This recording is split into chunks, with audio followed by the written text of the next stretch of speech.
It's Living on the Ceiling from Blancmange from their first LP, and my guests are Neil Arthur and Stephen Luscombe. And Stephen, you have a bit of a fascination with Indian music, I gather. We both have, really, but we did a sort of side project called the West India Company. It's a beautiful record. The first I heard it was just a couple of days ago. It just amazed me. Really, yeah. It was a collaboration with Pandit Dinesh, who's our percussionist, but he's worked with us a lot. And a woman called Asha Bhosle, who's an Indian film playback singer. And what is that term? Well, a film playback singer. What does that mean? In Hindi film, in modern Hindi film, most of the films are like big extravaganzas, and they have lots of songs and things in them. They're for all the family, every conceivable subject they cram into them. And there are 2 or 3 very well-known singers, women and men. Kishore Kumar, who's a man, Lata Mangeshkar, who's Asha's sister, and Asha herself, who are sort of like the top 3 singers for the films. And Dinesh knew her from India when he worked in the film industry there, and we were sort of like talking about mixing up the 2 things, and we asked her, and she said yes.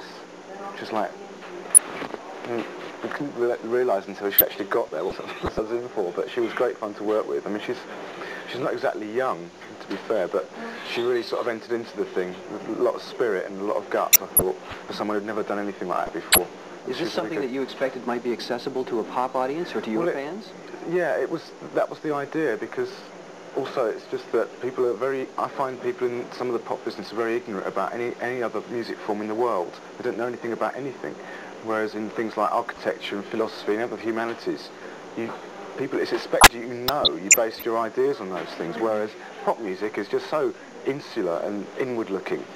And logical the way the business is run. I mean, from the record company's point of view as well. Some of the artists themselves are particularly, they don't make much effort, Yeah, definitely. They want to just kind of like... And it's not that we're being dilettanti either necessarily. I mean, that's fun, but it's also like, let's show some people what other people can do. I think that's why Stephen and I have been doing music for so long, because of that. We've got that common ground, really. We've got that interest. Just kind of exploring. Yeah. Do you have a facility in that type of music? Because I know that the Indian scale is based on quarter tones as opposed to the familiar West scale. No, in fact, it's the same scale. I thought the quarter tones are within that 8-note or 7-note scale. Oh, it's the only form of Eastern music that's comparable to music. And the rhythm structures are totally different as well. Yeah, they tend to go into like longer cycles, say of six lots of 4s.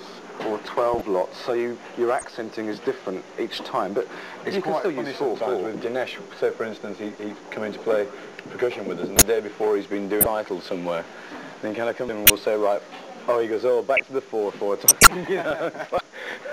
But no, I think that they are very compatible music forms, and that's why the record works so well.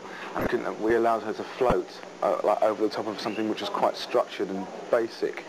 And she can sort of weave her way around that, and her voice is fabulous, I think. She's got such a fantastic repertoire. Yeah, I'm going to recommend to people, it's called the West India Company, and there's only the one, I guess it's like an EP, is it? Well, it's also on the B-side of Lose Your Love as well.